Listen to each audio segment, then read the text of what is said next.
Alô pessoal, boa noite, boa noite, boa noite.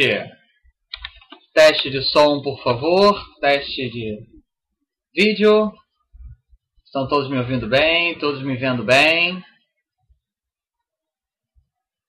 Leal, ok. Obrigado, Leal. Obrigado, Leal.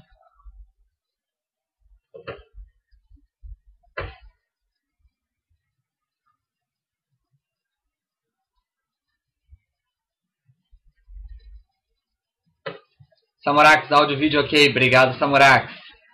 VG Marques, áudio, ok. Obrigado, VG. Tânia, boa noite a todos. Som ok. Muito boa noite, Tânia. Bom te ver por aqui. Nico BR, som e vídeo ok. Obrigado, Nico. Samurax, boa noite, Nádia. Muito boa noite, Samurax.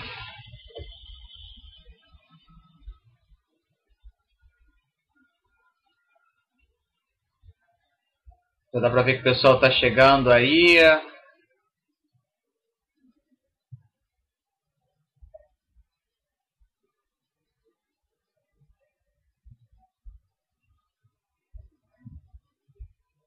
E aí, pessoal, alguém quer comentar alguma coisa antes da gente começar o nosso chat de hoje?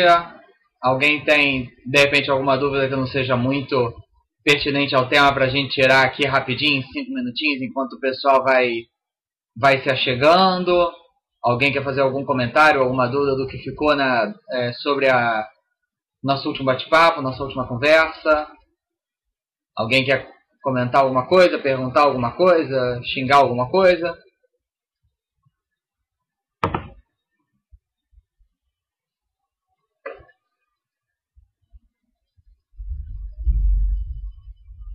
Não? Ninguém?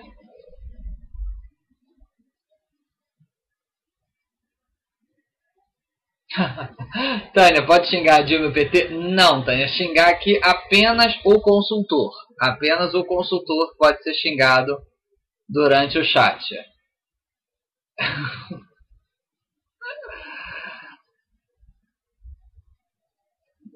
Bom, pessoal, então vamos começando. Conforme o pessoal vai chegando aí, a gente vai cumprimentando todo mundo. Tânia comenta, gasolina 12% de alta, ninguém merece. Pois é, a inflação tá pesada, Pessoal, então é isso. Muito boa noite a todos.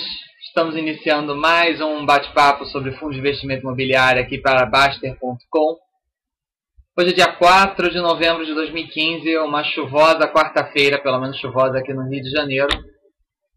O Nico colocou uma pergunta aqui. Há alguma relação entre o setor de construtoras e os FIIs? Nico,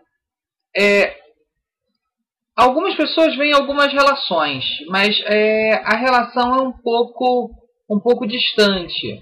A construtora ela só opera no mercado de construção, ou seja, pegar o terreno nu ou o que tiver lá botar abaixo e construir alguma coisa. FIIs não obrigatoriamente tem que trabalhar com desenvolvimento de prédios, né? O FII pode muito bem trabalhar apenas com comprar imóveis e vender imóveis, comprar e alugar, fazer reforma no imóvel para poder valorizar o aluguel, mas não... Então, assim, é mercado imobiliário, mas, assim, eles estão em lados muito diferentes desse grande mercado, tá? Dá para fazer algumas análises cruzadas, mas meio longe. Tucas, boa noite a todos. Muito boa noite, Tucas. Volansky, tem algum motivo para a cota dos FIIs terem valores tão diferentes, umas por R$2 e outras por 1.000? Tem, Volansky, vontade do gestor, ou do administrador, no caso. Quando o fundo está nascendo, vamos colocar assim, quando ele está começando, então o administrador cria o fundo, vamos supor, pensando em captar um total de R$100 milhões. Onde ele vai comprar um imóvel, vai fazer isso, vai fazer aquilo. Esses 100 milhões, ele pode captar em 1 milhão de cotas de R$100. Vai ter 1 milhão de cotas de R$100. Então ele vai vender aquelas cotas inicialmente, seja no IPO, né, na oferta pública inicial, ele vai vender elas a R$100, de forma que vendendo 1 milhão de cotas, ele vai receber R$100 milhões, que era o previsto dele. Ele pode querer cortar o fundo em menos cotas, o que vai aumentar o preço individual de cada uma. Ou ele pode cortar em mais cotas e baixar o preço. Baixar o ticket, baixar o valor nominal. Então, se são 10 milhões, 10 milhões de reais, ele quiser fazer 10 milhões de cotas, vai ser R$1 por cota. Então, isso não reflete qualidade. Isso é apenas um motivo estratégico do consultor, do administrador, perdão. Não tem... É o que a Tânia está comentando. Cotas com valor reduzido pulveriza cotistas e permite maior liquidez. Sim, as cotas com valor nominal de R$1.000, por exemplo, sempre fica com a liquidez um pouco prejudicada. Não tem... isso não reflete qualidade. O mais importante é isso. O Volante comenta, só que atrapalha os aportes mensais. Pois é, Volante, que atrapalha mesmo. Geralmente, dependendo do aporte da pessoa, ela vai ter que juntar ali 2, 3 meses para poder comprar uma cota de R$1.000. Sim, vai acontecer isso mesmo. Mas isso não interfere na qualidade do fundo. Tá? Olhando sem olhar a estatística, só de feeling, só de impressão pessoal, a maioria dos fundos estão sendo, de alguns anos para cá, estão rodando na base de R$100, o que dá mais tranquilidade. De aportar pequenos valores, você compra lá 3 cotas, R$300, pronto, acabou. Mas isso não é regra, não tem nenhuma regra e nenhuma tendência futura. Eu acredito que fique... eu acho que esses R$100 eu acho que está sendo meio que um conforto no mercado. Toca, boa noite, Toca. Samurax, o spread fica maior também em fundos mais caros. O Samurax, o spread fica maior nos fundos menos líquidos. Cotas maiores ou cotas menores. Os de cota maior tendem a ser menos líquidos e a falta de liquidez gera spread. Mas você tem fundos com cota baixa e com spread grande porque são menos líquidos. Você está pulando uma consequência. A cota grande gera menor liquidez. Essa menor liquidez gera mais spread. Você tá pulando um elo da corrente. Passou aqui uma perguntinha. Fera Neném pergunta: quanto à rentabilidade, os imóveis e os FIIs podem ser considerados iguais relativamente, ou seja, investindo em imóveis? Fera Neném, no nosso último chat a gente fez algumas comparações entre FIIs e imóveis, tá? Se você puder ver o replay depois lá na parte de vídeos do site, vai ser bem legal para poder consolidar.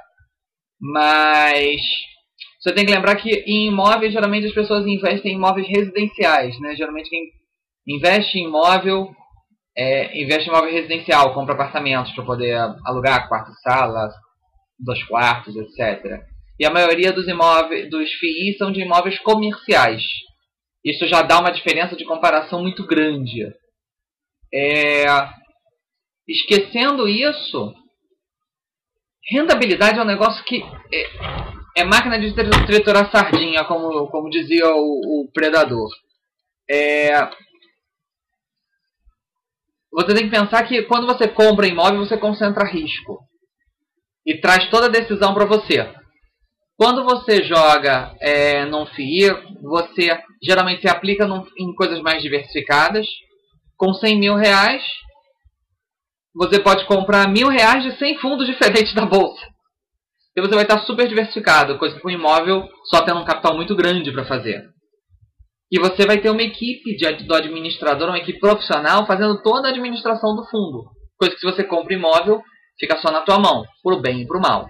Tá? Então, comparar a rentabilidade, se você só olhar a rentabilidade, você está esquecendo de uma série de outras coisas. Tá? Então, eu acho a comparação meio de pé quebrado, falar só de rentabilidade. Você tem que olhar o quadro como um todo. Mário Talma, boa noite, Mário. Leandro, boa, Leandro. Léo, com a crise atual do país, dá para investir em FIIs e imóveis comerciais? Léo, vou te falar sinceramente, apesar de ser consultor de FIIs, eu não manjo praticamente nada de mercado de imóveis.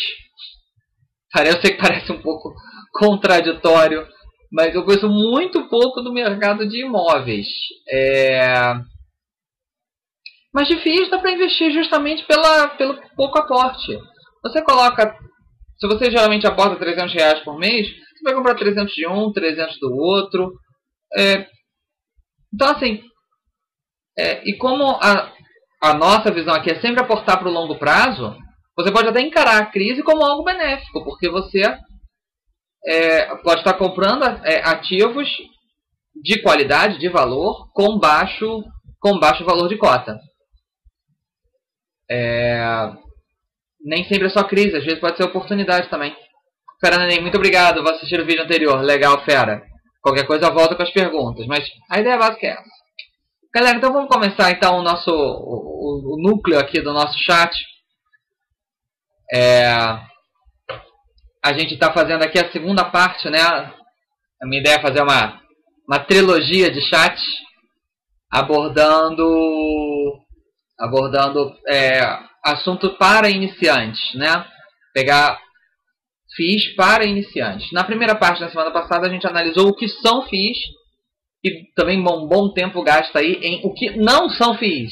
Quais são as diferenças com agendas fixas, quais são as diferenças com investimento em imóveis, quais são as diferenças do investimento em ações.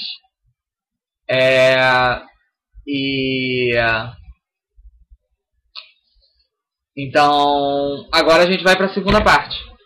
A parte vai ser análise e seleção, ou seja, o que olhar dentro dos fundos, como analisar e mostrar que é simples. É simples investir em fundo imobiliário, é simples de estudar e é simples de montar uma boa carteira. Uma carteira sólida, uma carteira com valor e uma carteira diversificada. É muito simples. Esse é o mote dessa conversa. É simples. Tá? Aqui, já pintaram aqui algumas perguntinhas. Mário Talma. Acho que ele se referiu a FIIs de imóveis comerciais. Leal, FIIs de imóveis comerciais são bons? O que mais eu vejo é imóvel comercial no centro do Rio para alugar, todos vazios. Sim. Mas a gente tem vários fundos que não estão com problema de vacância, gente. A gente tem muitos fundos que aportam em imóveis de altíssimo padrão. Então, isso atrai inquilinos. Isso atrai. A gente vai falar um pouquinho de vacância durante essa análise e a gente vai chegar lá. Então, bom,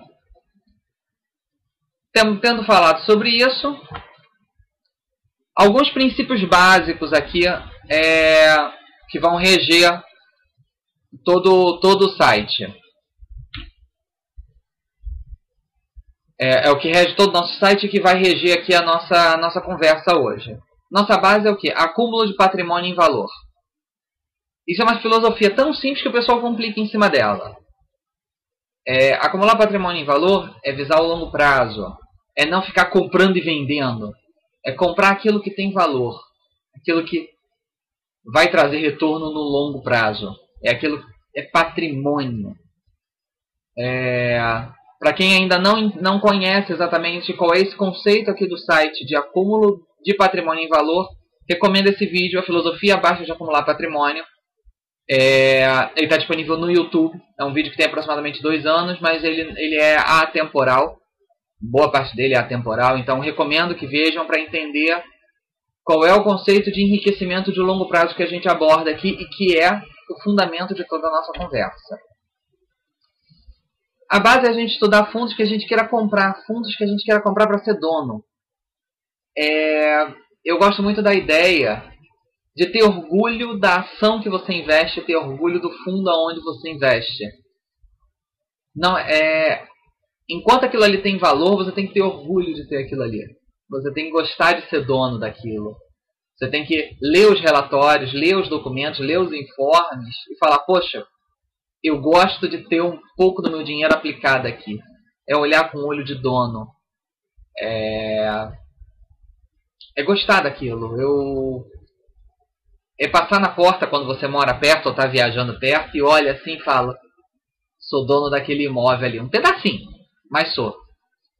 O preço de compra não importa.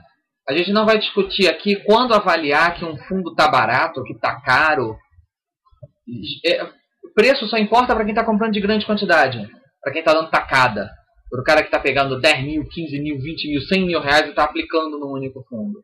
Porque esse aí, qualquer variação de 1 centavo, ele pode ganhar ou perder muito. Ativo bom tende a rentabilizar no longo prazo. Ponto. Ativo bom tende a rentabilizar no longo prazo. No curto prazo, tudo pode acontecer.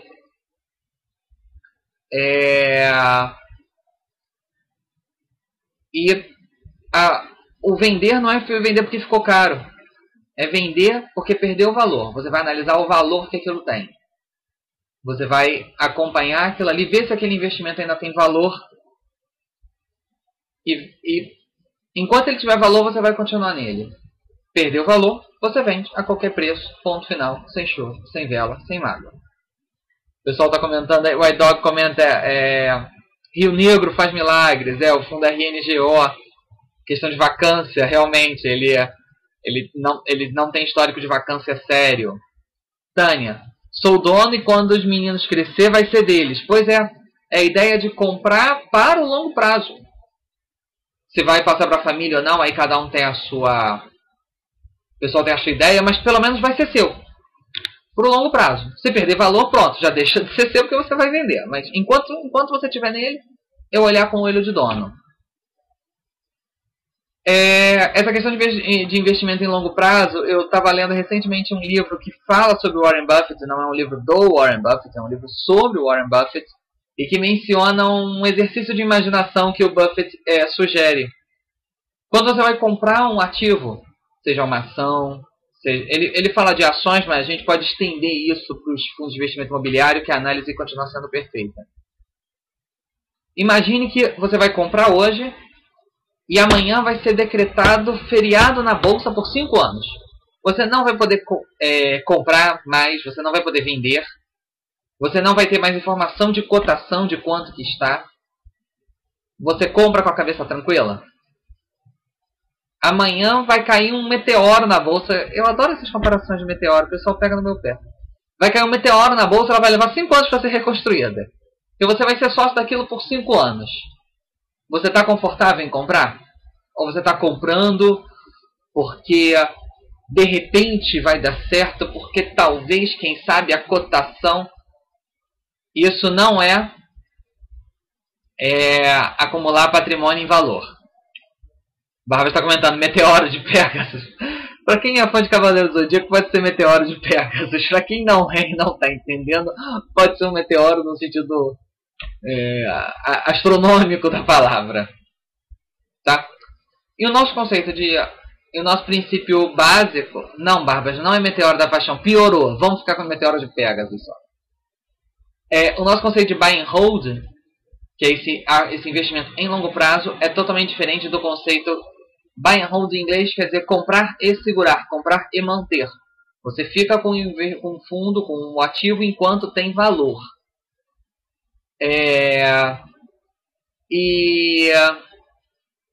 O buy and forget, que é uma brincadeira que você faz, é aquela pessoa que compra o ativo e nunca mais olha.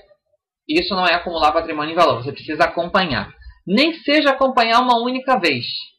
Nem que seja uma única vez por ano, você sentar um fim de semana chuvoso e fazer uma revisão geral. Analisar tudo, ver se ainda tem valor para decidir o que você vai tirar, o que você vai manter.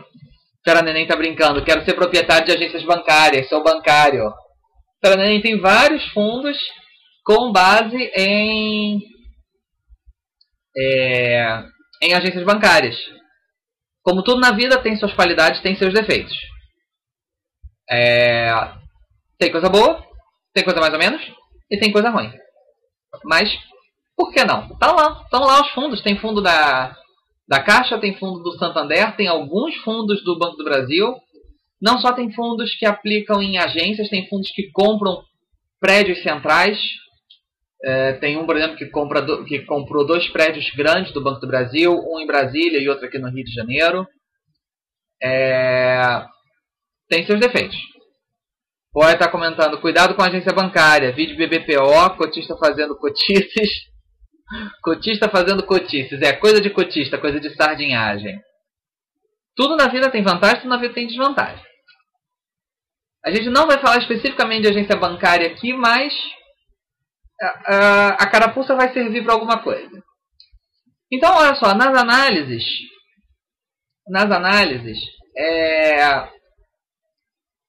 por onde começar? Né? A pessoa às vezes chega nesse mercado, cai de paraquedas, quero aprender, quero começar a estudar. Por onde eu começo a estudar os FIIs? Atualmente o mercado da Bolsa não tem tantos fundos assim, tá? São só 129, informação atualizada hoje, tá? Olhei hoje para ter certeza se não tinha entrado ou saindo nenhum. Atualmente existem 129 fundos com negociação autorizada na Bovespa, na Bolsa de Valores de São Paulo, tá?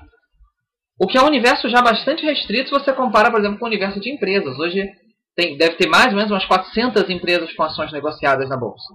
Então, analisar 400 empresas vai tomar um tempo. Analisar 129 fundos também vai tomar um tempinho. Mas também não precisa analisar todos, a gente pode fazer alguns filtros.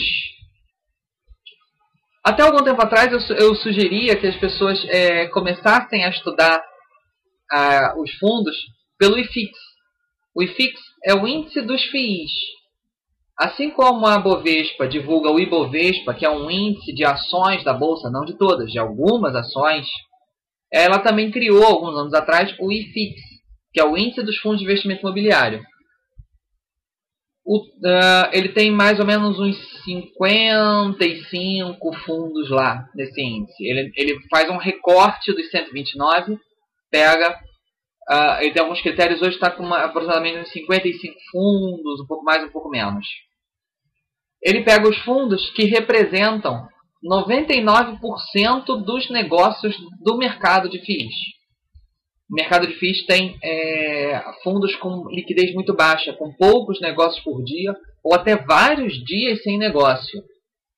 Então, a primeira exclusão que ele faz é que tenha que representar pelo menos 99% dos negócios do mercado. A segunda exclusão que ele faz é que seja negociado pelo menos em 60% dos pregões dos últimos 12 meses. 60% dos pregões quer dizer 3 pregões a cada 5. Né? Então, negociando pelo menos 3 dias por semana, em média, ele já pode entrar no IFIX. Se ele não negociar nem isso, ele está excluído do índice. E eles são ranqueados, o peso que cada um vai ter no índice é com base no valor de mercado dele. Então, fundos maiores e com maior valor do mercado. Como é que é o valor do mercado? É a cotação que está o fundo hoje vezes a quantidade de cotas. Ali você tem o valor dele como um todo. Como se ele fosse vendido inteiro, quanto ele valeria. Então, os fundos maiores e com maior valor de mercado têm um peso maior no índice do que aqueles fundos menores. E esses critérios são reavaliados quadrimestralmente. Então, a cada 4 meses é feita uma reavaliação. De janeiro a abril tem uma carteira, em maio reavalia, maio a agosto e setembro a dezembro. Só que o site da Baster, há algum tempo, lançou um ranking de FIIs. E aí eu já tenho migrado a minha recomendação, em vez de analisar pelo IFIX, analisar pelo ranking. É uma coisa que é exclusiva para os assinantes, os amigos do site Baster.com, e que pega os fundos com a melhor avaliação entre os frequentadores. Todos os frequentadores do site podem avaliar os fundos, não só os assinantes, todos os cadastrados podem, e eles dão notas em vários critérios. Não quero me estender aqui quais são os critérios, a gente já tratou isso algumas vezes, e tem lá no site também. Mas os frequentadores vão avaliando quais são os melhores fundos, cada um na sua opinião pessoal, e isso compõe, cada fundo ganha uma nota, um rating que a gente chama, e eles são ranqueados pelo melhor rating. Tá? Os dois, tanto o IFIX quanto o ranking, tem muita semelhança. Até fiz questão de mostrar aqui uma comparaçãozinha rápida. Tem muita semelhança entre eles. Então, analisar por um ou por outro, não vai dar tanta divergência assim. Eu prefiro o ranking, porque ele traz um viés de qualidade, o que o IFIX não traz. O IFIX é apenas matemático, ele não tem uma avaliação de qualidade. Ele é só negociação de bolsa e valor de mercado. O rating da Baster não se preocupa tanto com isso, mas sim com a qualidade, é o fundamental.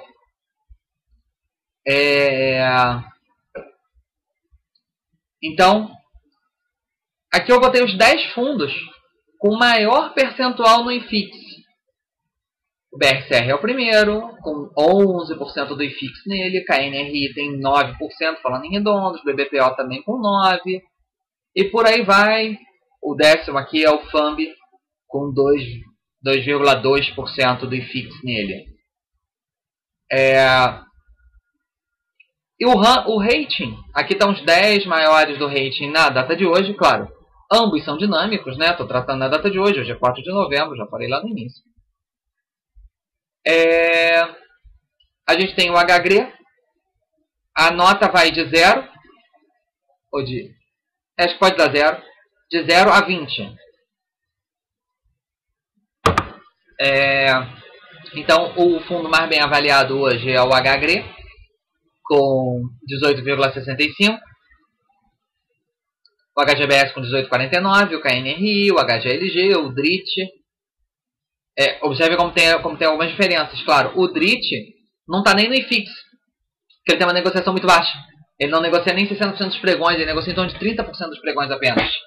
Então ele não entra no filtro do IFIX. Mas o pessoal avalia ele como, na avaliação de quem votou, não é avaliação do site nem do consultor. Eu voto lá, mas não é uma avaliação minha.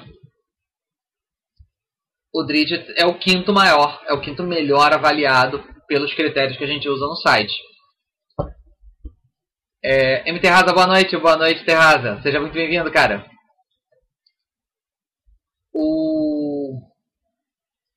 Eu marquei aqui em negrito os fundos que se repetem.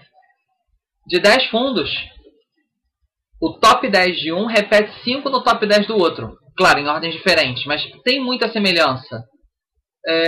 Muitos dos maiores do IFIX estão bem pontuados no ranking. Então, eu considero o ranking mais legal. Mas quem quiser fazer pelo IFIX também não vai ter uma divergência muito grande sobre isso, não.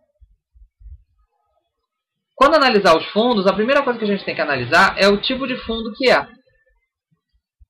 Existem fundos de tijolo, a gente apelida, né? Isso não é uma nomenclatura oficial, isso é um jargão de mercado, uma forma como a gente chama aqui.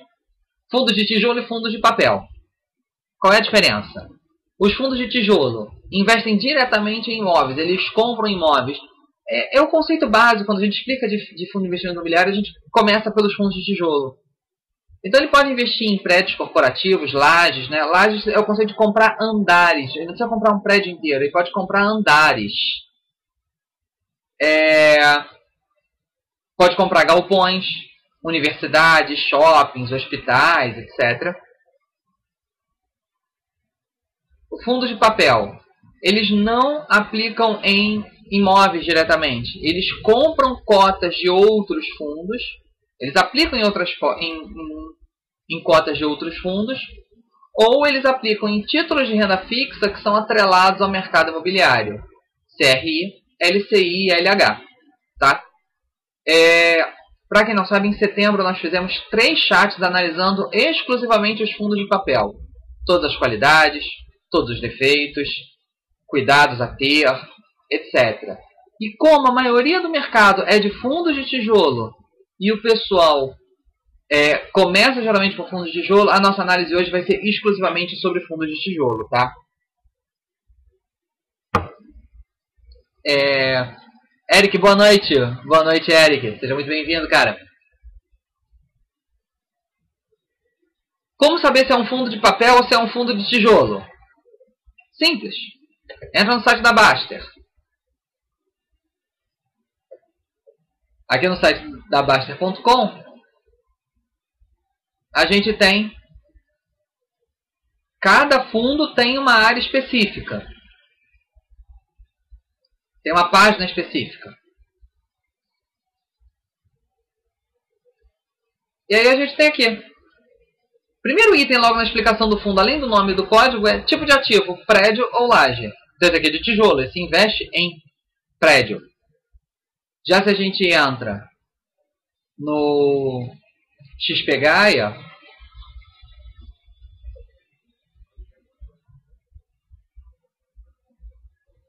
tipo de ativo, papel, pronto, é um fundo de papel, já está explicado. Então, primeira coisa a analisar em qualquer fundo, é fundo de tijolo ou é fundo de papel? Em geral, o pessoal considera mais fácil analisar fundo de tijolo, é por onde o pessoal começa, é a maioria do nosso mercado, por isso a gente está focando nos fundos de tijolo. Até porque a gente fez 3 chats só sobre fundo de papel, acho que já abrange muita coisa, né?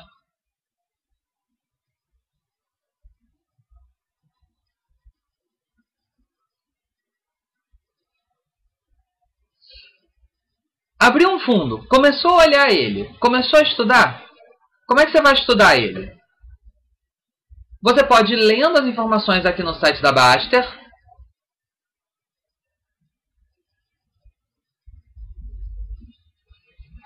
A gente tem aqui algumas descrições. Pode olhar as discussões que são feitas sobre ele. Algumas descrições sobre o tipo de ativo, o tipo de risco. E sempre... Opa, cliquei aqui errado. Voltei. Eu sempre recomendo entrar na página da Bovespa. Cada fundo imobiliário tem uma página na Bovespa.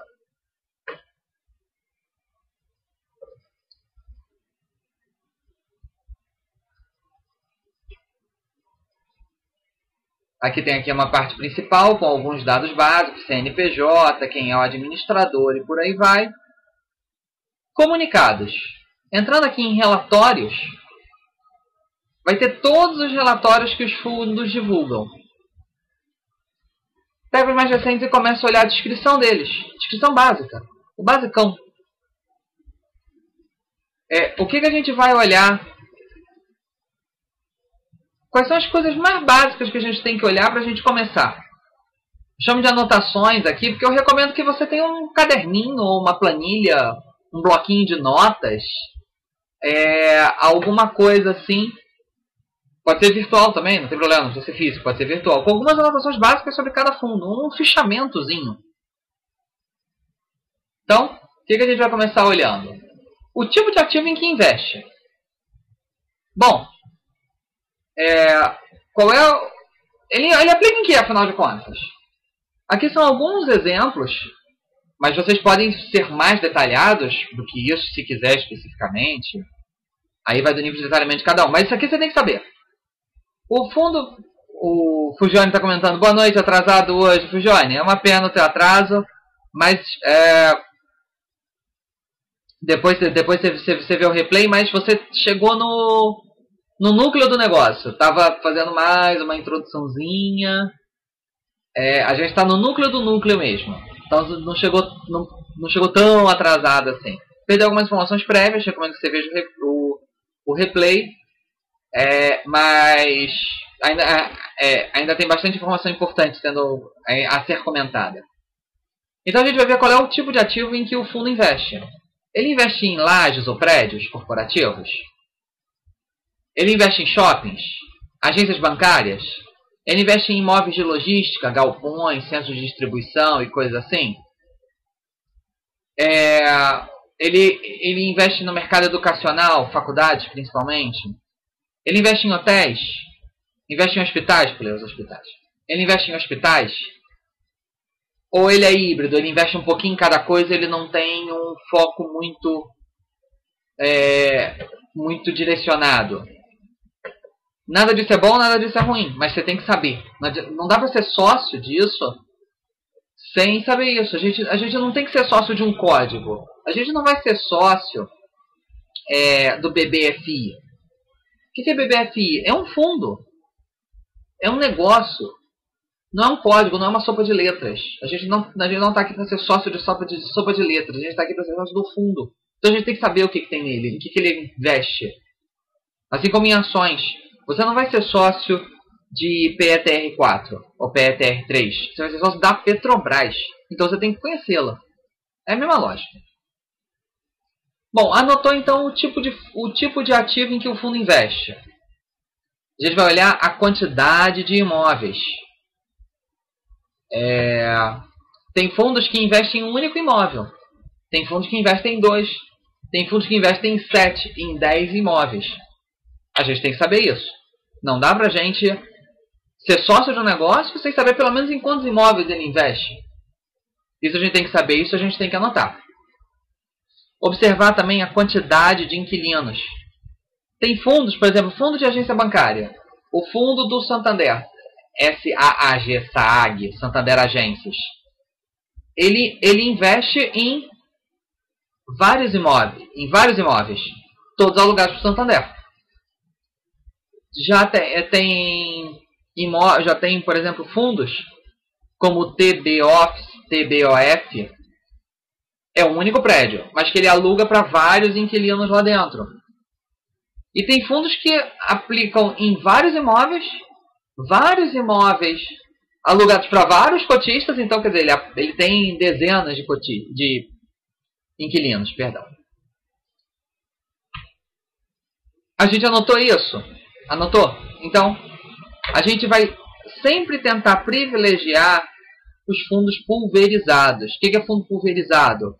Muitos multi-imóveis e multi-inquilinos. Não é para a gente descartar os monoimóveis, nem descartar os monoinquilinos. Mas, para começar, a gente sempre vai trabalhar com mais diversificação. A gente vai estar mais diversificado, a gente vai estar mais pulverizado, a gente vai estar com menos risco de algo dar errado. Ou melhor, menor risco de perder muito quando der alguma coisa errada. O pessoal muitas vezes classifica só como monoinquilino, multi-inquilino, monoimóvel, multi-imóvel. Eu queria chamar a atenção para os fundos que eu resolvi apelidar de quase mono. Tem alguns fundos que, apesar de serem multi-imóveis e multi-inquilinos, tem às vezes uma concentração muito grande. Peguei aqui alguns exemplos para deixar claro.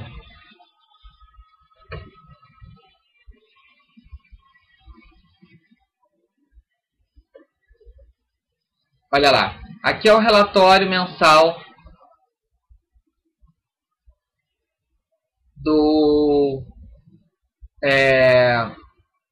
BRCR11, né, o BTG Pactual Corporate Office Fund, também apelidado de BC Office Fund, ou BC Fund. Ele tem um relatório com vários dados, é sempre legal ler, mas o que eu quero mostrar aqui é da diversificação do portfólio. Olha o portfólio dele.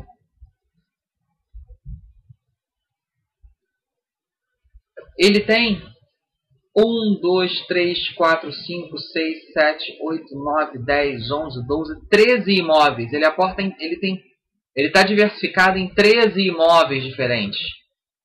Cada um com mais de um inquilino. Muitas vezes. Um aqui tendo como principal inquilino a Contax. Outro aqui que tem 3, 4, 2 principais inquilinos. 3 aqui também. Alguns com apenas um inquilino, ou pelo menos com principalmente um único inquilino.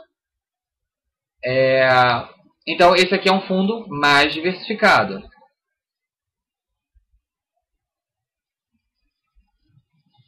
A gente pega aqui, por exemplo, o outro, FDI Logística, FDIL é o código dele. Ele só investe num único imóvel. Ele até bota um mapinha aqui.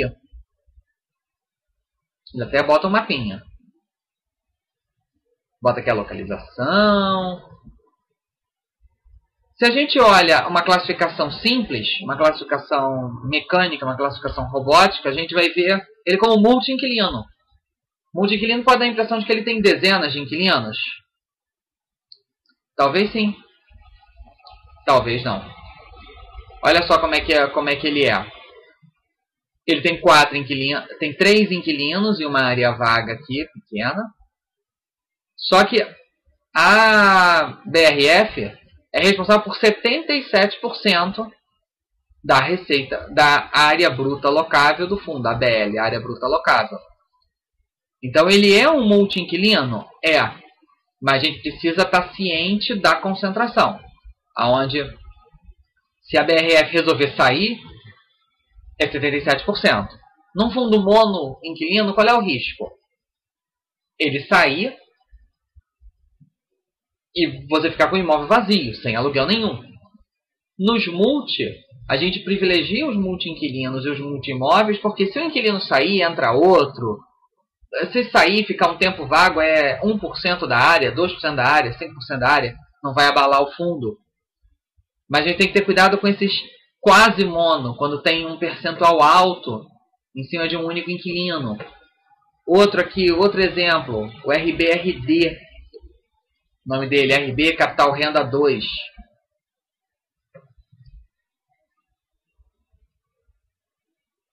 Ele é multi-imóvel, ele tem 4 imóveis,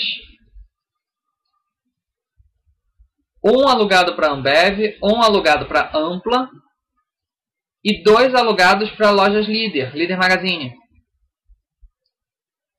Se a gente somar o percentual da Líder Magazine, dá mais de 60%, dá 61% do fundo. Então, a gente precisa ter sempre uma atenção nisso, tá?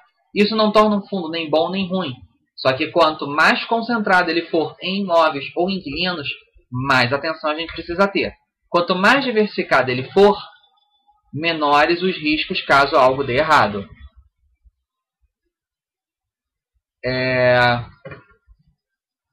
Eu vou minimizar aqui, que depois eu quero voltar nesses relatórios.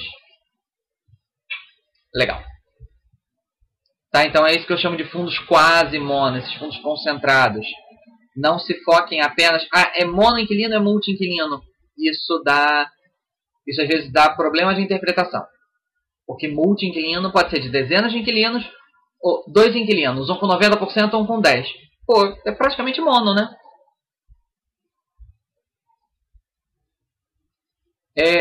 E aí a gente vai fazer uma análise do histórico recente do fundo. O Roy até comentou aqui, eu não li imediatamente porque eu ia comentar aqui agora. O Roy comentou. Uma sugestão é ler um ano de relatório mensais. E com isso, conseguir entender o fundo e seus inquilinos. Se com isso não conseguir entender o fundo e seus inquilinos, lê de novo. Pois é. A enorme maioria dos fundos divulga relatórios mensais. Então, a gente pode tratar isso, a gente pode analisar isso, a gente pode acompanhar esse histórico do fundo.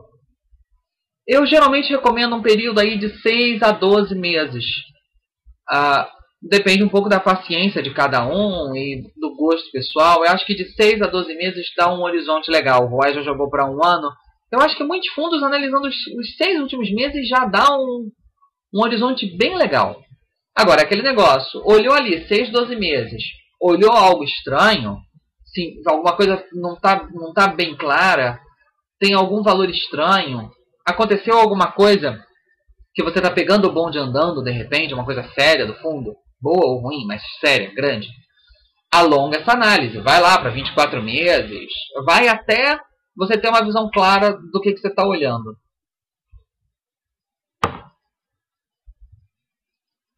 Uma das coisas para se olhar é a vacância. O que é a vacância? O quanto do fundo está vazio. Tem fundos, muitos fundos divulgam a sua vacância atual e muitas vezes até já anunciam vacância prevista. A Tânia está comentando. Para o hospital entender o rolo dos reajustes de locação vai até 5 anos atrás. Pois é.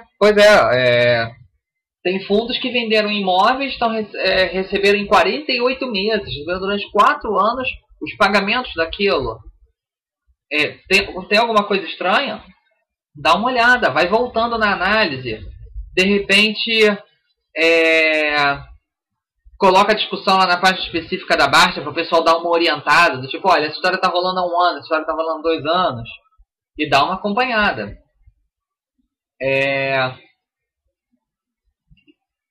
E muitos fundos divulgam sua vacância. Qual a área que está vaga dele.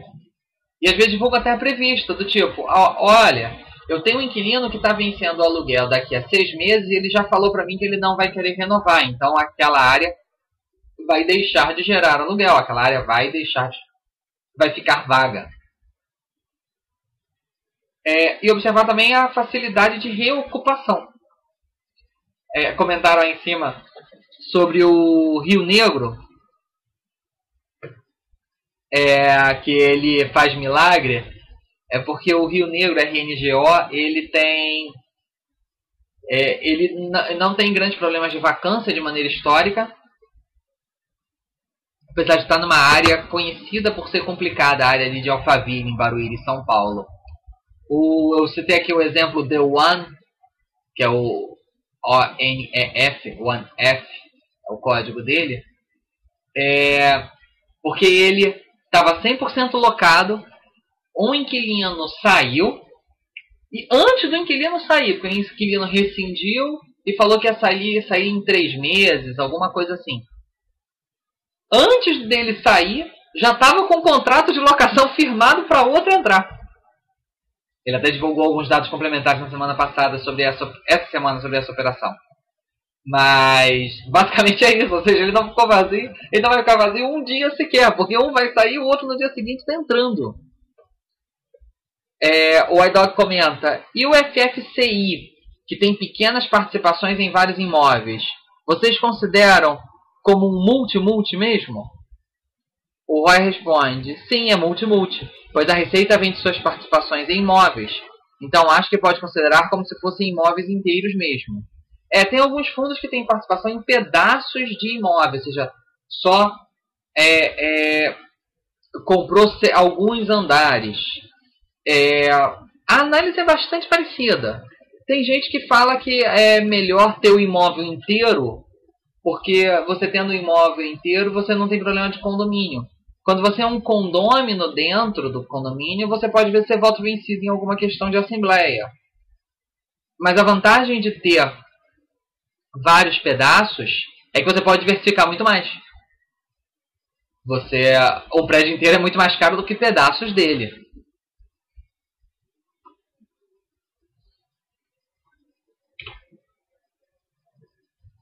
Na vacância, só para poder pescar aqui um exemplozinho, só para poder não ficar um negócio meio no ar.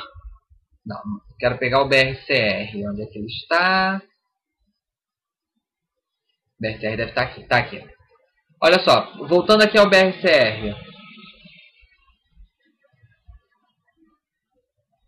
Ele coloca aqui, ó, composição da vacância por ativo. Então ele tem um imóvel chamado Flamengo, que está com 20% da área vaga.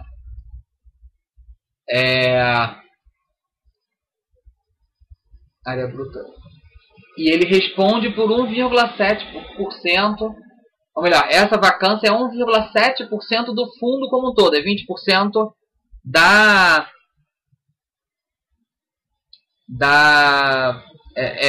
é 20% daquele imóvel, mas apenas 1,7% do fundo total. E aí tem o imóvel Montreal, o imóvel Transatlântico, o imóvel Senesp está 37% vazio, mas ele só representa 3% do fundo. O Eldorado 2,8%. Está aqui somando aqui 3 com 2, 5, mais os quebrados 6, 7, 8,5% de vacância. A Tânia comenta, já tem um que já sabe... Tem um que sabe, né, saindo Peugeot, ficando só Petrobras. O XTED, XTED. Ele tem 2 imóveis, um era alugado para Peugeot e outro para Petrobras. A Peugeot saiu, se eu lembro bem, saiu agora no dia 30, saiu agora essa sexta-feira. E por enquanto sem notícias de uma relocação, de ter alugado para outra pessoa. E a Petrobras continua lá. Então, observe a questão de concentração. Ele é multi-imóvel, multi-inquilino. Sim, 2 imóveis, 2 inquilinos. Se ele fosse... É diferente de ter 13 imóveis com, sei lá, uns 50 inquilinos. A gente precisa ter um cuidado maior. Quanto maior a concentração, maior o cuidado. Outra coisa a gente analisar em qualquer fundo é o histórico dele de obras. De obras em andamento, obras recentes. Analisar o tipo de obra que foi. Tem obras que são obras geralmente menores, são obras de reforma. Aí é do jogo. Tem obras que são expansão, por exemplo, shoppings, que vão construir uma nova área. Então vai ter mais loja, vai trazer mais renda se for bem alugado. Tem o tipo de obra chamado retrofit. O que é o retrofit? O fundo, às vezes, compra um imóvel um pouco mais antigo, um fundo um pouquinho mais cansado, e faz uma grande obra, moderniza elevador, muda tudo, bota ele todo com uma cara de moderno. Às vezes mantém o exterior com a cara clássica, porque é uma questão arquitetônica, né, uma questão de arquitetura qualquer, mas por dentro ele é todo modernoso. Geralmente são obras um pouco mais caras, que demoram um pouquinho, mas que trazem um aumento geralmente do aluguel, porque ele passa a vender o aluguel mais caro. Ele reforma a rede elétrica, reforma a rede de telecomunicações, então melhora até o acesso à internet dos inquilinos e por aí vai. Tem gente que tem alergia a fundo que está fazendo obra, mas a gente tem que ter cuidado, gente. Alguns segmentos demandam mais obra do que outros. A gente sempre comenta aqui sobre shopping. Shopping está sempre fazendo obra. Sabe por quê? Se ele não fizer obra, daqui a pouco os lojistas estão reclamando que não tem novidade no shopping. As pessoas gostam de ver novidade em shopping. Isso atrai cliente, isso atrai lojista. E atrai movimento, faz o fundo negociar aluguéis mais caros. E no lado oposto, a gente pode botar, por exemplo, o call center. Call center é um tipo de inquilino que geralmente não demanda grandes obras. Ele quer um grande espaço aberto, um bom acesso à internet e acabou. E ele não vai ficar chorando de reforminha. Só alguma coisa, uma infiltração muito grande que esteja acontecendo que ele vai demandar uma reforma. Mas galpão de logística também geralmente não demanda muita reforma. Então é necessário a gente entender um pouquinho o mercado para entender um pouquinho as obras. A obra não é boa nem é ruim, tem que se entender e aceitar. Analisar o histórico financeiro também. O que eu estou chamando de histórico financeiro? Observar o histórico de rendimentos. Isso é fácil de analisar. Analisar o histórico de rendimentos é fácil. Pode olhar no site específico do fundo, lá na Bovespa? Pode. Ou pode simplesmente entrar aqui. Vamos abrir aqui o HGRE, aqui, o nosso primeiro colocado aqui no raio. A gente vai rolando aqui um pouquinho. Deixa eu só acabar de carregar. A gente tem uma aba própria só com o histórico de rendimento do fundo. Histórico desde sempre. Opa, fugiu. Proventos. Clicou aqui, tem a data que foi paga e o valor. Vai analisando isso. Olha aí os últimos meses, tal. Olhou alguma coisa com um valor muito diferente da média? Dá uma estudada. Por exemplo, olha aqui. Ele está pagando aqui na base de 11 quebrados. Teve um 15 aqui, é um pouquinho maior. Quem de repente for um pouco mais detalhista pode entender de onde veio esse 15,71 aqui que ele pagou. Esse valor de rendimento aqui, gente, só para vocês entenderem, é reais por cota. Então, quem tinha uma cota desse fundo recebeu 11 reais aqui nesse dia. E 15 reais aqui. Você vai dizer, Nod, por que tanta casa decimal? Tem fundo que bota várias casas decimais na hora de pagar os rendimentos. Esse aqui é mais redondo. Agora, por exemplo, esse aqui, 36%, 36 reais. Poxa, ele pagou um rendimento mais alto. O que houve? Isso é legal, a gente comparar. Então a gente vai buscar por discrepâncias. Ou rendimentos muito mais altos que a média, ou muito mais baixos. E vai... A Tânia comenta, Os lojistas hoje exigem muito investimento em piso plano, infraestrutura técnica de informação. Vai longe o tempo que qualquer armazém servia. Sim, Tainer. Na verdade, deixei pouco claro. Muitas vezes os de logística demandam obra para o inquilino entrar. Mas depois que ele entrou, geralmente ele tem pouquíssimo ou nenhum custo de reforma. Tá certo? A gente tem muita obra muitas vezes para entrar. O inquilino às vezes faz muita exigência de obra. Mas depois que ele entra, isso geralmente não é mais comentado. Você está certíssimo, agradeço pela correção. Tem alguns fundos, gente, que nessa questão de rendimentos, que tem rendimentos cíclicos. Às vezes tem fundos que todo mês de janeiro ou fevereiro pagam rendimentos altos. Bem mais altos, às vezes o dobro, o triplo da média. Alguns exemplos aqui. Relação com varejo, porque como as lojas geralmente faturam bem no Natal, geralmente o aluguel dos outros meses é mais baixinho, mas o de dezembro para janeiro, ou janeiro para fevereiro, é mais alto. Shopping também costuma cobrar um aluguel um pouquinho mais alto, porque um pedaço do aluguel dele é variável pela renda, pelo rendimento. Tem alguns contratos com periodicidades, eu chamo de exóticas, porque geralmente a gente pensa em rendimento, a gente pensa em rendimento mensal, né? Mas a gente tem fundos que a gente tem contratos de locação onde é anual. Olha só, por exemplo, aqui, voltando ao RBRD. Ele até destaca aqui no negrito. Esse imóvel aqui, o aluguel dele é anual. Como é que fica o rendimento dele? Fica meio bagunçadinho. Olha lá. 45, 45, 43, 43, 42, 42, 42, 2,61. Paga 6 vezes mais do que a média. Isso aqui a gente tem que entender. Aqui é natural dele. Porque foi no mês de outubro, é o mês onde tem o aluguel anual mais alto. Então isso é uma característica do fundo. Isso não é nem bom nem ruim. A gente só tem que entender.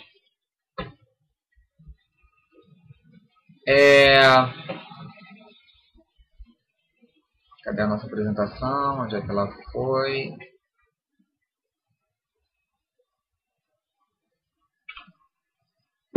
E quando o fundo tem pouco inquilino, pouco aqui eu sei que é subjetivo, tá? Cada um vai ter o seu filtro de pouco, ou ainda que tenha muito inquilino, mas tem alguns inquilinos com percentual muito grande, 60%, 70%, 50%.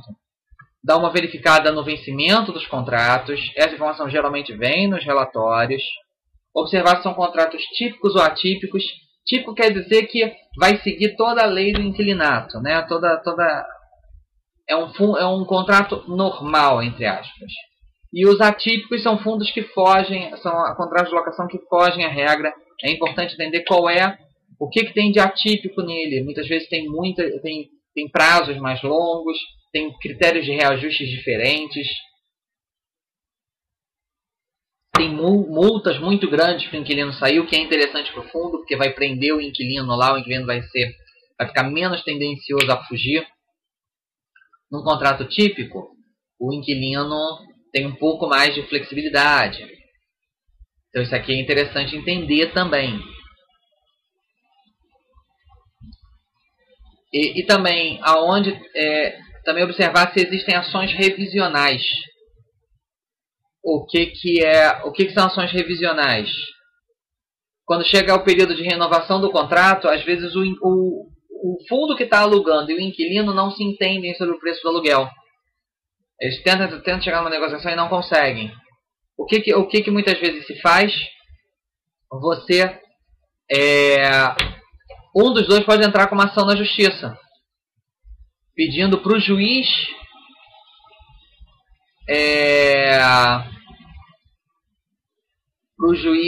arbitrar um valor. É contratado uma empresa de avaliação, etc. E se chega num valor. Geralmente, por questões lógicas, quando é o inquilino que está entrando, geralmente ele está tentando baixar o aluguel. Quando é o fundo que está entrando, é porque geralmente ele está tentando puxar o aluguel para cima e o inquilino não está deixando. Isso não é garantia de que vai ganhar ação na justiça e que nem sempre isso vai ser rápido. Mas é bom a gente entender o que pode acontecer. Pode ter uma queda no valor do aluguel? Pode ter uma melhora? E acompanhar o andamento dessa revisional. Gente, só vale a pena acompanhar isso se for um inquilino pesado. O único inquilino do fundo, por exemplo, os fundos de hospitais têm algumas brigas dessas já de alguns anos. Tem que entender, tem que acompanhar. A Tânia está comentando, atípico que vai dar carência para inquilino. Pois é, os contratos atípicos muitas vezes dão carência. Como o inquilino precisa fazer obra ainda no imóvel, etc., vamos dar 3 meses de carência. Ou às vezes até mais. Tem um fundo aí que deu 2 anos de carência para o inquilino. 2 anos que tem que pagar aluguel. É o CEOC. CEO Cirela. O Nico pergunta, devemos nos atentar à taxa de administração cobrada pelos gestores dos FIIs? Nico, o chat aqui é muito baseado para iniciante. Tá? Sendo baseado para iniciante, minha consideração, eu acho que para o iniciante isso é um detalhe muito pequeno. Eu acho que o fundo que tem valor vai ter valor. Se o fundo não tem, não vai ser taxa de administração baixa que vai resolver, que vai tornar ele bom. Fundo que tem valor, tem valor. Isso é uma discussão, para mim, de segundo, terceiro nível. Tá? O volante que está indo na mesma linha. O Maritama está comentando. Essas taxas de administração deviam ser cobradas pelas receitas. Não, a maioria é remunerada pelo patrimônio. O volante comenta. Nod, o que acha da birra do Mili com os FIIs que remuneram pelo patrimônio? Penso que o resultado é bom, não tem problema nenhum.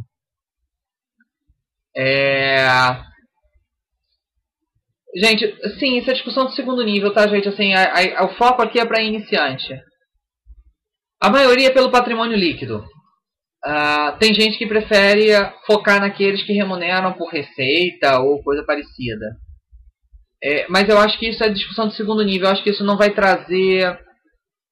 O fundo não vai ser nem muito melhor nem muito pior do que por causa disso, tá? Algumas questões sobre governança. Sempre legal dar uma olhada. É sempre legal a gente olhar nos informes, nas informações que o administrador solta.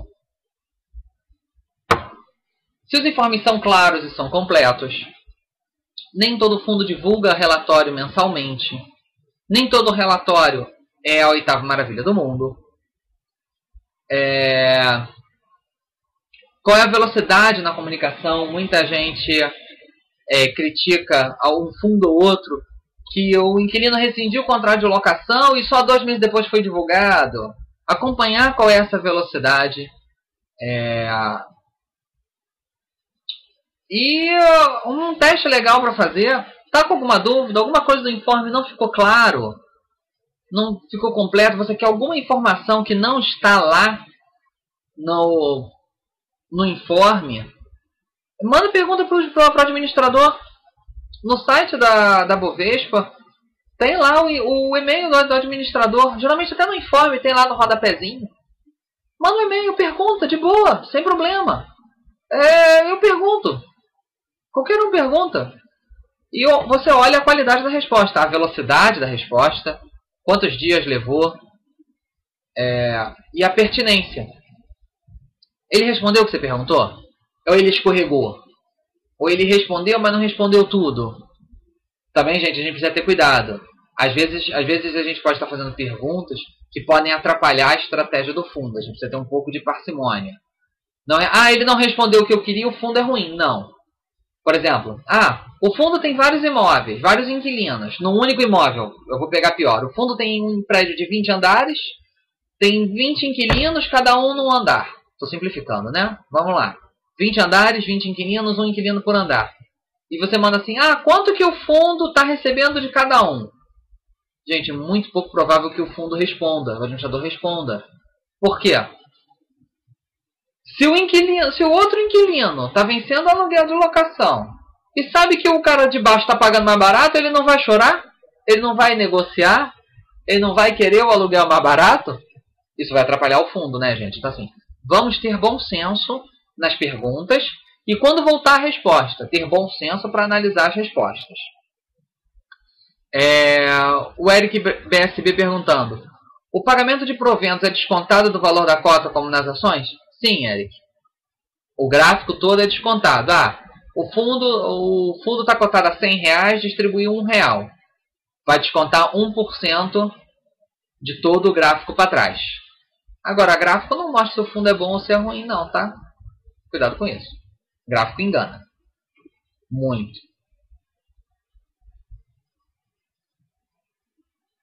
Agora aqui algumas diquinhas rápidas sobre como montar uma carteira, tá? Não quero me alongar nisso, quero só dar uma linha básica. Você olhou lá os fundos, tal, odiou alguns, adorou outros, alguns você gostou, outros nem tanto. Você foi olhando, gostei disso, gostei daquilo, não gostei disso, não gostei daquilo. Entrou na página que o fundo tem na Baster.com, trocou uma ideia com as outras pessoas que de repente já conhecem ele há mais tempo, leu os relatórios, ficou com uma dúvida, mandou para o administrador, voltou com a resposta, está com tudo anotado ali na tua planilhinha. Tá, legal. Como é que eu monto minha carteira? A minha sugestão é que tenha no mínimo 10 ativos. Eu acho que qualquer carteira com menos de 10 ativos está correndo um risco muito grande. Tá? Aí as pessoas perguntam, ok, mínimo de 10. Tem gente que faz com 8, ok. Também não vamos ser perfeccionistas, né, gente? Mas eu acho que 10, não é difícil montar uma carteira com 10 ativos. É o que eu sempre falo. Não é difícil montar uma carteira com 10 fundos. Não é. Só tem um fim de semana chuvoso e você vai pesquisando, rapidamente você consegue chegar num número confortável. As pessoas às vezes me perguntam qual é o máximo? O máximo é a sua paciência para declarar no imposto de renda.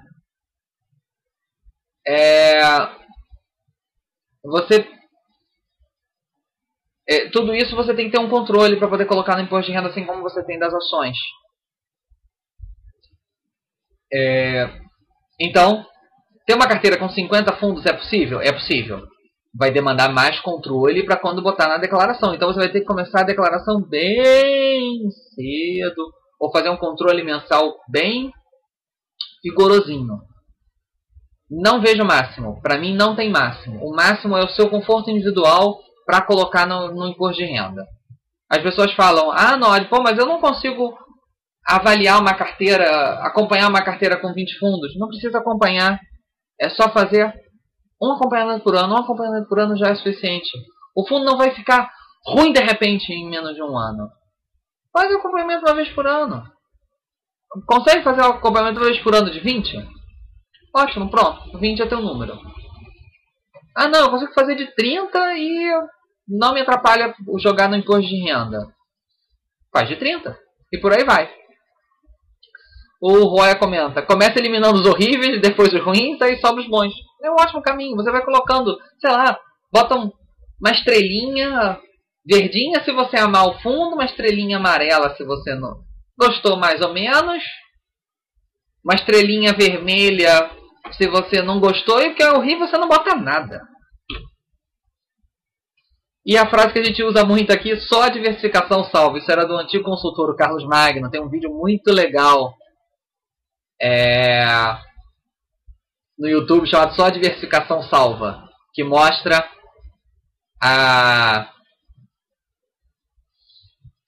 que só a diversificação salva. Nunca se concentrem, nunca apliquem muito numa coisa só. É o que eu sempre falo, quando a gente bota muita coisa, muito dinheiro num único ativo, sempre dá errado. A hora que dá errado é a hora que você está com muito dinheiro numa única coisa. É incrível. Lei de Murphy. Pode acontecer com qualquer fundo, mas vai acontecer com aquele aonde você estava com muito dinheiro aplicado. Uma recomendação geral que eu dou é que nenhum fundo represente mais do que 2 ou 2,5% do patrimônio total de uma pessoa. Então, se a pessoa tem 100 mil reais de patrimônio, nenhum fundo tenha mais do que 2.000, 2.500 reais. Não tem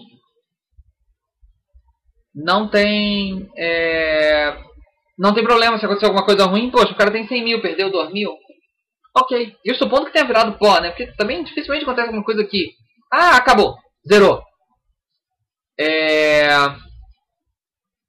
Então, mais do que 2 ou 2,5 já começa a me complicar. Eu já começo a ficar preocupado. Já começa a dar coceira na barba, tá vendo? E existe uma regrinha que é chamada regra dobro e metade. O que é a regra dobro e metade? Você definiu a quantidade de fundos que você quer ter. Você definiu os fundos que você quer ter em carteira. Ah, eu quero ter 20 fundos. Quero ter 20 fundos. Então a gente pega 100% e divide pela quantidade. Então, 100 dividido por 20, 5. Então a tua média é 5%. Nenhum fundo, quando você montar a tua carteira, você vai colocar mais do que 10% nele. O dobro da média. Em nenhum fundo você vai colocar menos do que 5% da tua carteira de FIIs. Nem menos do que 2,5% da carteira de FIIs. Aqui eu não estou falando mais de patrimônio total. Estou só isolando os FIIs. Qual é a lógica? Ter mais do que o dobro. Poxa, por que concentrar tanto, gente? Não faz sentido concentrar. E está botando menos da metade, será que realmente você confia nesse fundo para poder botar ele na carteira? Você não está nem botando nem metade da média. Aquilo só vai te dar trabalho para imposto de renda e não vai te trazer quase ganho nenhum. Ou você bota uma posição decente, ou tira.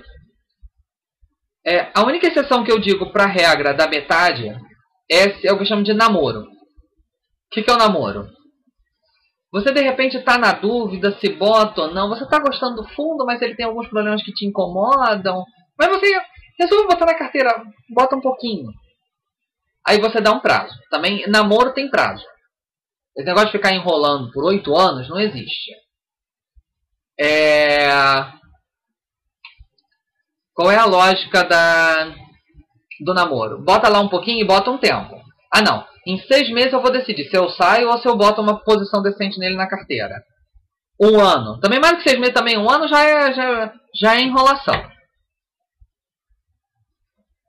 E evitar concentrações por tipo de ativos. Olhou, montou lá a sua carteira, dá uma olhada. Será que você está com muito fundo de galpão? Será que está com muito fundo de universidade? Será que está com muito fundo de laje corporativa? Tenta dar uma equilibrada, não ficar dependendo muito de um tipo de ativo. Pode mudar uma regra, pode mudar alguma coisa e vai quebrar.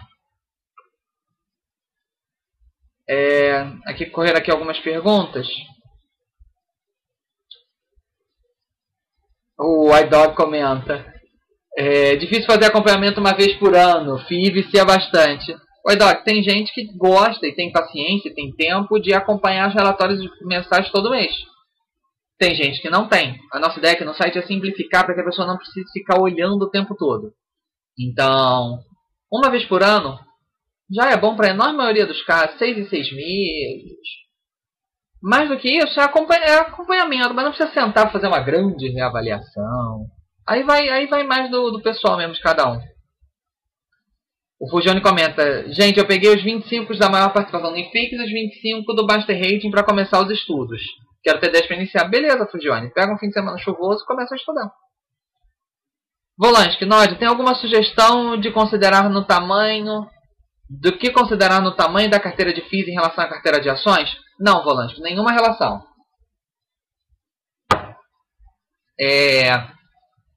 Só para lembrar, FII é renda variável. Então, se você colocar muito em ação, muito em FII, lembre-se que você vai estar com um grande percentual em renda variável. Tem gente que gosta, tem gente que não gosta. Mas tem gente que nem tem carteira de ações, só tem carteira de FII e de renda fixa. Tem gente que só tem de ações, então tem de FII. Tem gente que bota valores iguais. Tem gente que bota mais para ação e menos para FII. Não tem regra não, é conforto pessoal. O pessoal está comentando, alguém comentou em cima que o bom dos FIIs é que o valor tem um pinga-pinga toda semana, né? O Mário Talma comenta que tem pinga-pinga toda semana. Aí o pessoal entrou numa discussão aqui. Gente, tem fundo que paga em qualquer periodicidade. A maioria na virada do mês. Realmente, finzinho do mês ou início do mês.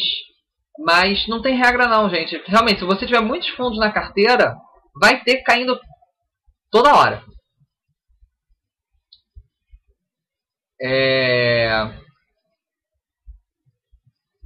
Roy comenta, e pinga-pinga não tem que acompanhar, apenas o relatório mensal que é bom de ler.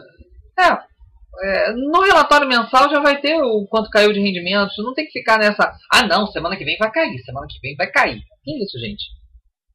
Isso é falta de esporte para praticar, falta de filme para ver. Antônia rindo, namoro, enganando a moça ou é para casar? Pois bota uma posição pequenininha para fazer um namorinho com fundo, legal, mas não fica enrolando. Ou vai ou não vai, ou vai ou racha. Eu ia falar uma coisa, mas ia ter um palavrão no meio, vocês entenderam. Alguns alertas. Algumas coisas para a gente ter muito cuidado. E liquidez é a primeira. A gente tem fundos na bolsa que são bastante ilíquidos, com pouquíssimos negócios por mês até. Como é que a gente faz para ver se um fundo é líquido ou não? Vai na página específica dele da Baster, clica em liquidez. Aqui vem um gráfico com a liquidez diária dos últimos 12 meses. Vem a quantidade de negócios que o fundo teve a cada dia durante 12 meses. Aqui a gente vê aqui vários dias aqui com 100 negócios, muita coisa aqui na base de 50 negócios. Tudo bem, teve dia com 400, 300 negócios, tal. E teve um período aqui, vários dias com 200 negócios. Hoje está rodando um pouquinho acima de 100 aqui nos últimos dias. Mas tem fundos que tem 5 negócios por dia. E tem fundos, gente, que estão na bolsa, lá na lista dos 129, mas que não tem negociação em bolsa nenhuma. KNDI, por exemplo. Alguém já ouviu falar em KNDI? Ele não tem negociação em bolsa. Ele é um fundo com negociação autorizada em bolsa, mas que eu troquei um e-mail com o administrador, por exemplo, e a estratégia dele é ficar em bolsa sem ter negociação. Ele está em bolsa apenas para facilitar algumas jogadas do administrador e de outros fundos do próprio administrador. Ele não tem negociação em bolsa. Então a gente pode abrir alguns fundos aqui que vai dizer não existe histórico, porque ele não tem liquidez. Tem fundos que tem 3, 4 negócios. Então, cuidado com... montou a carteira, começa dos mais líquidos e vai para os menos líquidos. É um bom começo. Principalmente quem já está acostumado com ações, FII tem muito menos liquidez. Então, para ir se acostumando, começa pelos mais líquidos e vai comprando os menos líquidos com o tempo. O Nico comenta, a região geográfica dos imóveis e os problemas comuns dos locais, como problemas de distribuição de água, energia, gás, devem ser critérios de exclusão para FIIs? Nico, não lembro de nenhum fundo com algum problema sério de falta de água, falta de energia ou de gás. Geralmente são imóveis bem localizados nesse critério. Tá? Agora, a concentração geográfica, poxa, se você puder espalhar um pouco geograficamente, é legal. É difícil, porque a grande maioria dos fundos investe no eixo Rio-São Paulo, nas cidades de Rio-São Paulo e nas cidades próximas. Então, é um pouco difícil você se afastar muito disso. Mas, podendo, faça. Não vai conseguir uma diversificação perfeita. Você sempre vai estar muito concentrado em Rio-São Paulo, por enquanto. Tem poucos fundos saindo desse eixo Rio-São Paulo. O Rô ia comentar, acho que o Nico tá de olho em FII do lado da casa dele para saber tantos detalhes. Tem gente que faz avaliação de campo mesmo, lá na página específica dos FIIs. Às vezes alguém que mora perto de um fundo ou que viajou para perto de um imóvel do fundo vai lá e faz um relatório sobre o que ele viu lá dentro. De shopping, de prédio, onde é que está localizado, papos que ouviu no bairro. Tem gente que gosta de fazer essa verificação em loco. É um pouco complicado porque você às vezes tem que se deslocar para outro estado. Mas se você pode ir, por que não ir? Por que não? Você mora em Florianópolis ou está em Florianópolis, vai lá no Floripa Shopping, dá uma olhada. Poxa, aproveita. E o outro alerta que eu queria deixar aqui é sobre os fundos PDD. Fundos PDD, PDD é P, de fundos com prazo determinado. O primeiro D é fundos de desenvolvimento e o segundo D é fundos de desinvestimento. O que são esses fundos? Fundo de prazo determinado. O fundo que vai acabar, que tem data certa para acabar. Ele começa com data certa para terminar. Fundo de desenvolvimento. Um fundo que de repente vai levantar um prédio ou um complexo ou qualquer outra coisa e vai vender ele em pedaços. Vai vender as salas comerciais ou os imóveis ou os flats de hotel. Então ele pode até não ter uma data certa para acabar, mas ele tem uma tendência a acabar num prazo razoavelmente palpável. E fundos em desinvestimento são fundos que estão acabando. Às vezes ele pode até nem ter prazo na estratégia, mas ele está pagando as amortizações e ele vai acabar isso em tempo. Cuidado com esse tipo de fundo, gente. Não é recomendado para iniciantes. A gente tem um link sobre eles no fórum de FIIs da Baster, tá? Mas não é recomendado para quem está começando, porque o pessoal coloca você pode comprar pelo preço errado, comprar ele num preço que não faz sentido depois de uma análise detalhada, só que tem que fazer a análise detalhada para fazer sentido. Então, qualquer fundo TDD, cuidado. Cuidado, não é recomendado para iniciantes, tá? Gente, já terminou aqui a parte dos slides. Vou partir para as dúvidas que sobraram aí. Depois a gente parte para os boas noites. O Roya comenta, XP Macaé, XPCM, já faltou energia, viu galera? Mas agora tá normal. Bom, falta energia, falta em qualquer imóvel, né? Em qualquer prédio. A questão é saber se é recorrente ou não. A Tânia comenta, tem um povo que fez localização dos imóveis dos FIIs no Google Earth. Pois é, tem um tópico no fórum de FIIs da Baster que o pessoal começou a juntar os endereços para ter uma noção geográfica. E aí dá para ver nitidamente a concentração Rio-São Paulo, mas tem coisa em Cuiabá, tem coisa norte e nordeste. O Aidó comenta, assim, acho importante entender o que é gestão ativa também. Senão toma alguns sustos com operações que o FII faz. Pois é, Aidó, está certíssimo. Quando a gente olha esses 6 ou 12 meses, a gente acaba entendendo isso um pouco. Mas sim, a gente tem fundos com gestão ativa, que vai comprar e vender imóveis de uma maneira um pouco mais rápida, um pouco mais ativa, um pouco mais nervosa, no bom sentido da palavra, e tem fundos mais passivos, que compram um imóvel e focam em ficar com ele. O Roya comenta, sem contar que você comprar um que era para ser prazo determinado, aí vira indeterminado. Sim, isso não é uma característica perene do fundo. Ele pode começar como determinado e terminar... depois ele mudar e virar indeterminado. Ele às vezes pode ter um prazo e depois uma assembleia resolve prorrogar aquele prazo. O administrador apresenta a proposta de prorrogação de prazo, apresenta os motivos daquela proposta e a assembleia decide por prorrogar.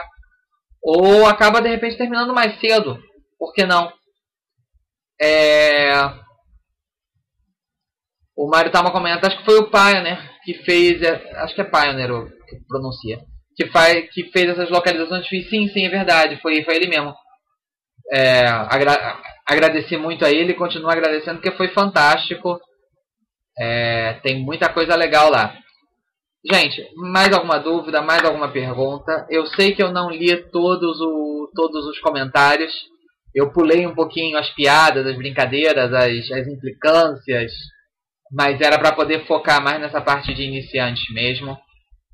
Não pulei nenhuma implicância por raiva nem nada. Ri internamente de todas, mas a gente precisava focar um pouquinho mais aqui. A ideia é fazer algo um pouquinho mais redondinho. A Tânia está postando aí o link do tópico sobre sobre o mapa de FIIs. O nome é Mapa FIIs Google Maps. Quem estiver assistindo a gravação, quem não está vendo o chat, é só entrar no fórum, procurar lá Mapa de FIIs Google Maps, que tem alguns links de alguns mapas que o pessoal montou, ficaram muito legais, com várias opções de filtro. Ficou realmente muito interessante o trabalho coletivo, porque cada um foi dando uma sugestão, ficou realmente um trabalho coletivo bem legal, bem legal. Maritalma, esses fundos de PDD trabalham com imóveis residenciais? A maioria não, né, Mário? Porque a maioria dos FIIs não trabalha com imóveis residenciais, mas tem. Nada impede. Pode ter, pode não ter. Não, pode ter, pode não ter, não tem padrão. O mercado, de forma geral, é fundo. Fundo. Normalmente não. Normalmente o nosso mercado de FIIs em geral, inclusive para os PDD, é imóvel corporativo mesmo, tá? Também tem muito fundo PDD, fundo de papel. Tem bastante fundo de papel. Gente, mais alguma dúvida, mais alguma pergunta? Eu já estou partindo para os boas noites. Olha, mas como seria um FII com imóveis residenciais? Ninguém poderia comprar a própria casa? Olha, geralmente residencial é fundo de desenvolvimento. Ou seja, ele vai levantar o prédio e vender os imóveis, vai vender os apartamentos. Mas nada impediria. Não tem nenhum no mercado que faça isso, tá? Na bolsa. Mas por que não? Levantar um prédio, um monte de kitnet sala e quarto e só alugar, não vender. Nada impede. Não tem no mercado, tá, gente? Eu tô só fazendo uma viagem. Nada impede.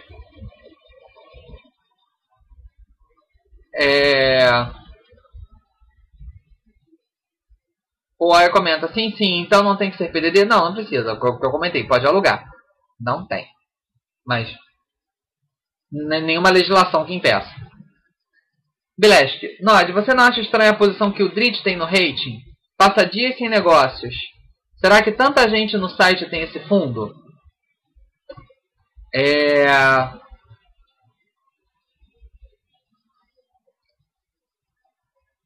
No rating, a gente tem lá o Drit.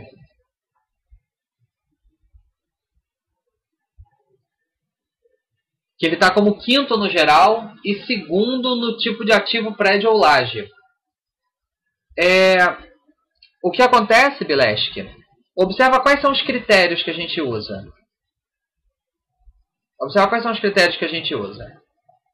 A gente usa. Deixa eu tentar dar um zoom aqui para facilitar um pouquinho. E deixa eu mexer na minha câmera também. Tá. Diversificação interna. Tem até a caixinha aí, acho que é Combo Box o nome disso. Alguma coisa assim. Se for de informática, eu não sei não. Quantidade de ativos, inquilinos e endereços.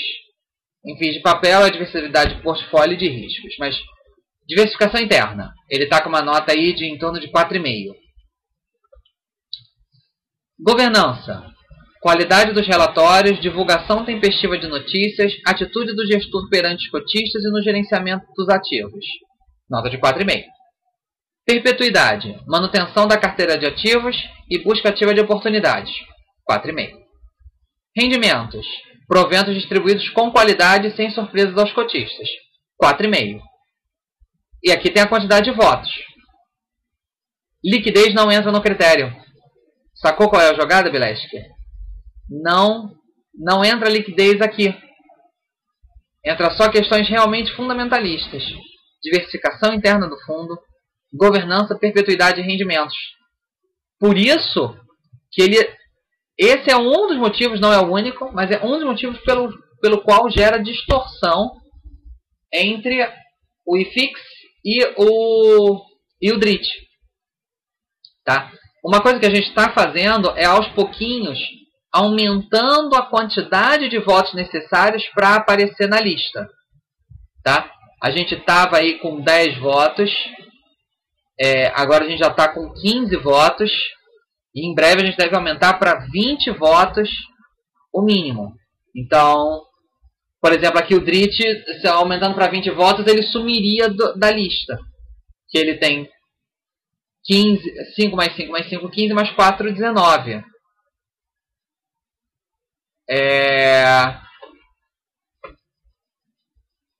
Beleza. Pois é, tem 5 votos só. Deve ser os 5 que tem. Pode ser. Pode ser. A gente estava com um limite de 10 mínimo. Agora a gente está com um limite de 15. E a nossa ideia é chegar aos 50 que nem nas ações. Mas a gente precisa ter mais votos nos que já tem para a gente poder subir. Eu não posso subir para 50 se tem pouco fundo com 50. Senão eu vou ficar lá com meia dúzia no rating, né, gente? Não. Isso a gente tem que subir aos pouquinhos.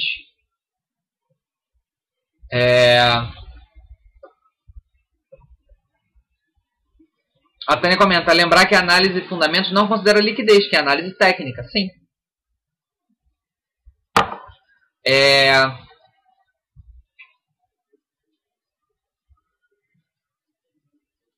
O Roaie comenta, podia ser uma ideia colocar liquidez, coloca no suporte. Gente, vocês podem até botar. Inicialmente eu sou contra, tá? Se muita gente quiser usar isso como fator de ponderação, a gente até coloca. Meu voto é contrário.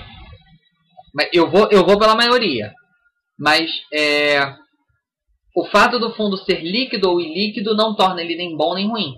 Senão você vai pegar fundos que não são tão bons, mas que por serem muito líquidos eles vão subir no ranking. O ranking é de qualidade, gente. O Roya comenta, como ganhar do Node? Não, Roya. Tem muita coisa que a gente está colocando no site que eu não uso, que eu não concordo. Mas se muita gente falar, a gente coloca. A gente está aqui para poder agradar todo mundo. Ou melhor, agradar a maioria, agradar os frequentadores e os assinantes. Se o pessoal fizer peso, a gente coloca. Mas eu acho que não é o caso. Tá?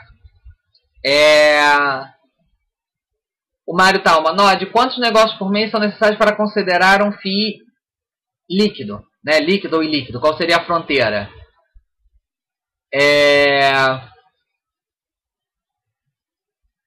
Então,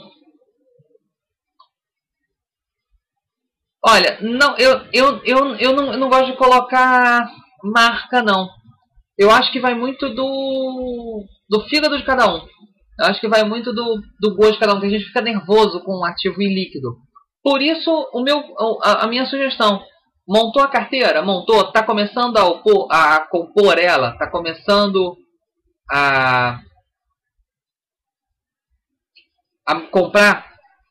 Pega os fundos mais líquidos da carteira que você montou e começa pelos mais líquidos. Num mês você aporta em um, no mês você aporta no outro, no mês você aporta no outro.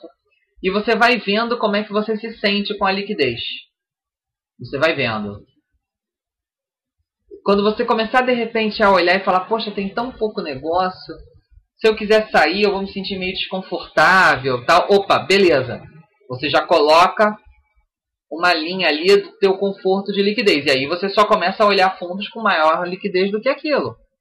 Ou de repente você dá um tempinho para conhecer um pouco mais o mercado e daí você desce um pouco mais o sarrafo da liquidez. Mas assim, se você me obrigar a dar um chute, eu acho que uns 50 negócios por dia, de repente até menos, eu acho que já dá para trabalhar sem problema, gente. O pessoal falando aí da questão de ter liquidez ou não. O Volante comenta, foi o primeiro critério que você colocou na apresentação para considerar. Liquidez eu botei como primeiro critério? Não. Olha lá. Não foi...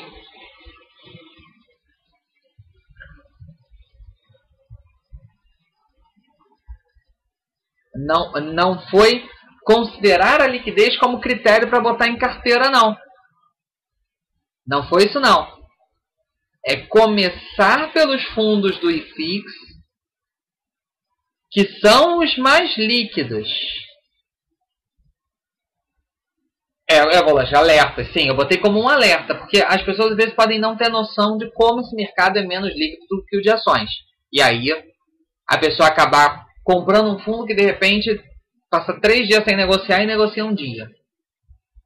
E a pessoa se sentir mal com aquilo. Então, a liquidez é uma coisa que a pessoa tem que considerar na hora de colocar na carteira. Não que aquilo torne o fundo bom ou ruim. Não é um filtro de qualidade, é um filtro de conforto.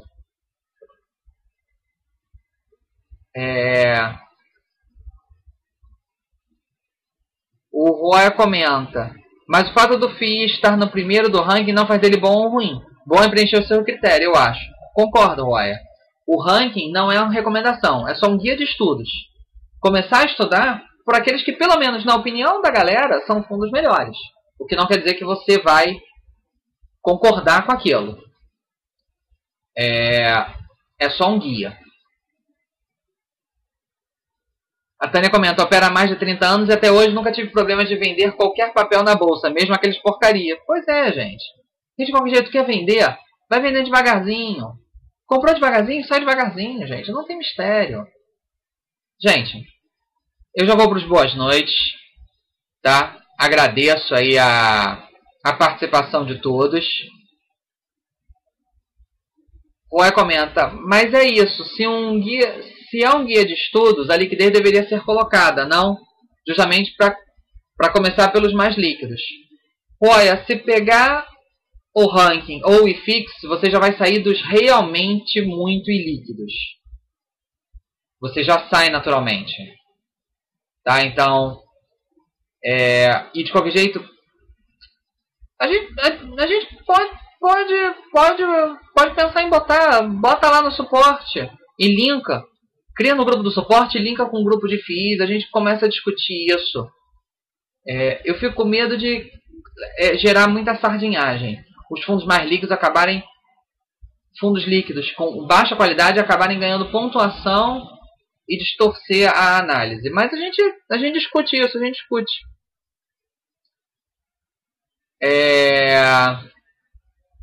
Leandro, boa noite. Muito elucidativo, Nod. Abraço. Que bom que gostou, Leandro. Prazer.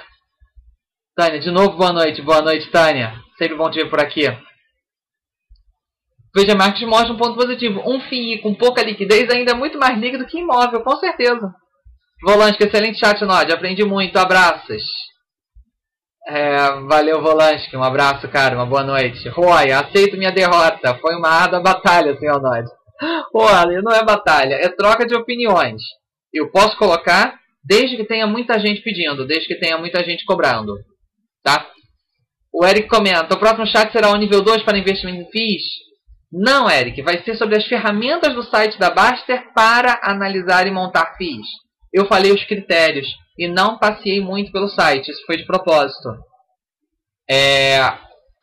O site tem várias ferramentas para analisar e acompanhar os FIIs. O próximo chat vai ser para mostrar todas essas ferramentas. Mário Talma. Valeu, Nod. Relembrei muitas coisas. Legal, que bom, Mário Talma. Bilesk, valeu, Nod. Ótimo chat, como sempre. Legal, Bilesk. Uma boa noite. Mário Talma, boa noite a todos. Fugione, show de bola, Nod. Parabéns, obrigado, pessoal. Boa noite a todo mundo. Roya. Na verdade, eu nem uso o ranking, mas acho que poderia ser útil para os mais novos. A ideia é para os iniciantes mesmo. Não é para os cascudos o ranking, não. Quem é cascudo muitas vezes não vai nem olhar. Enfim, valeu pelo chat. Obrigado pelas risadas internas. Valeu, Roy. É sempre um prazer. Tucas, boa noite. Muito bom mais uma vez. Obrigado, Tucas. É sempre um prazer. White Dog. Dicas para montar a carteira. Para montar a carteira. Lê as carteiras comentadas. White Dog, vou falar isso na semana que vem. Mas quem já entendeu, já entendeu. Quem não entendeu, na semana que vem a gente detalha. Eric, ótimo, boa noite. Legal, Eric, uma boa noite. Clay, boa noite. Boa noite, Clay. Não comentou muito hoje, mas tudo bem. Espero que tenha aprendido, espero que tenha gostado. Mário Talma, só eu e o Roy na passeata da CVM. O pessoal estava comentando aí CVM, passeata CVM para liquidez.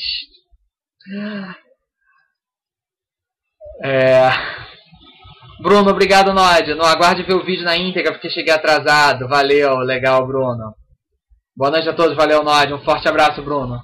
Gente, é isso. Estamos terminando mais um chat de FIIs para a Baster.com.